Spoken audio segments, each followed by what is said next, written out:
দর্শক, first security ইসলামী bank limited বিজটকে আজ আমাদের সাথে আছেন প্রোটেক্টিভ ইসলামী লাইফ ইন্স্যুরেন্স লিমিটেডের সিইও ডাক্তার কিশোর বিশ্বাস। আপনাকে স্বাগত জানাচ্ছি আমাদের অনুষ্ঠানে।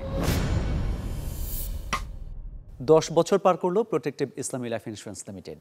শুরুতেই আপনার অনুভূতি জানতে চাইব। সত্যি বলতে কোম্পানির পথ চলা শুরু হয় 2013-তে। আমার 2013-র অক্টোবরে, তো 2014-র জানুয়ারিতে আমার জয়েনিং, মানে 3 মাস পরেই। তো প্রথম দিকের এমপ্লয়ি হিসেবে আমাদের কাছে অনেক বড় কিছু, যে দীর্ঘ 10 বছর একটা কোম্পানিতে আছি। যেহেতু আসলে এই থাকাটা নিশ্চয়ই কোম্পানির, আমার যতটুকু অবদান, আমার কোম্পানিরও ম্যানেজমেন্ট বলেন, বোর্ডের বলেন, সেম অবদান আছে। তাদের ভালো পরিবেশ বা ভালো অবস্থানের কারণে হয়তো আজকে এই 10 বছর আমি এই কোম্পানিকে সার্ভিস দিতে পেরেছি। বলতে গেলে 10 বছর পরে আমরা রিসেন্টলি আইপিওতে আবেদন করেছি অলরেডি। সো এইভাবে চিন্তা করতে গেলে আমার এই 10 বছর অনুভূতি খুবই ভালো।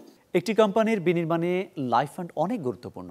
সেখানে আপনার প্রতিষ্ঠানের বর্তমান অবস্থা সম্পর্কে আমাদের জানাবেন। আমাদের লাইফ ফান্ডের, আপনারা যদি আমাদের ফাইন্যান্সিয়াল রিপোর্টটা দেখেন, গত কয়েক বছরে এই লাইফ ফান্ড ক্রমান্বয়ে সারপ্লাস হয়েছে। তো আসলে একটা কোম্পানির লাইফ ফান্ড সারপ্লাস করার জন্য তার বিজনেস একটা বড় ভূমিকা, এটা আপনারা জানেন।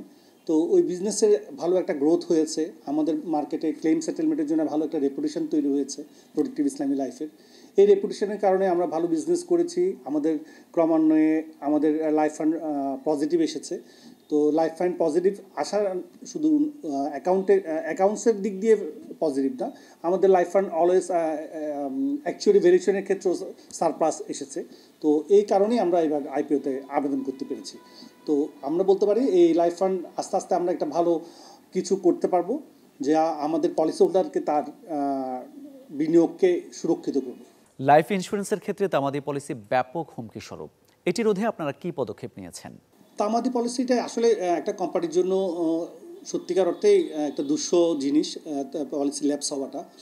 তো এটা আমি আবারও বলতে হয় যে গত কয়েক বছর আমাদের এই ল্যাপসেশনের পরিমাণ শুধু আমার কোম্পানিতে, অনেক কোম্পানিতে বেড়েছে সব কিছু মিলিয়ে। কোভিডের কারণে বা অর্থনৈতিক বিপর্যয়ের কারণে পলিসি ল্যাপস হয়ে গেছে। তাদেরকে আমরা কল সেন্টারের মাধ্যমে আমরা ফোনে যোগাযোগ করছি, তাদেরকে বুঝিয়ে, তাদেরকে কনভিন্স করে ইন্স্যুরেন্সে তাদের যে এতদিনের বিনিয়োগ, সেটা যে ল্যাপস হয়ে গেলে তারা বঞ্চিত হবে, সেই জিনিসগুলো তাদেরকে মোটিভেশনের মাধ্যমে আমরা গ্রাহকদেরকে সচেতন করে তাদের ল্যাপস পলিসিটা যাতে আবার তারা অ্যাক্টিভ করে, সেই জন্য বিভিন্ন পদক্ষেপ গ্রহণ করছি। আগের তুলনায় আমাদের দেশের গ্রাহকরা অনেক সচেতন, তাদের বিনিয়োগটা সুরক্ষিত চায়, তাদের বিনিয়োগটা থেকে তারা ভালো কিছু আশা করে।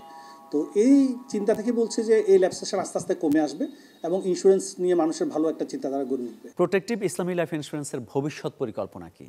প্রোটেক্টিভ ইসলামী লাইফের ভবিষ্যৎ পরিকল্পনার কথা যদি আপনারা বলেন, তো আমাদের আসলে আমার প্ল্যানটাও, আমাদের বিজনেস যদি আপনারা দেখবেন আমাদের কর্পোরেট বিজনেসটা অনেক ভালো অবস্থানে আছে।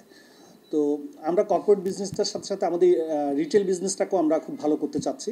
রিটেল বিজনেসটাকে খুব স্লো করে কোম্পানিকে একটা ভালো অর্থনৈতিক ভিত্তি স্থাপন করা, অর্থনৈতিক ভিত্তিটা যাতে শক্ত হয়।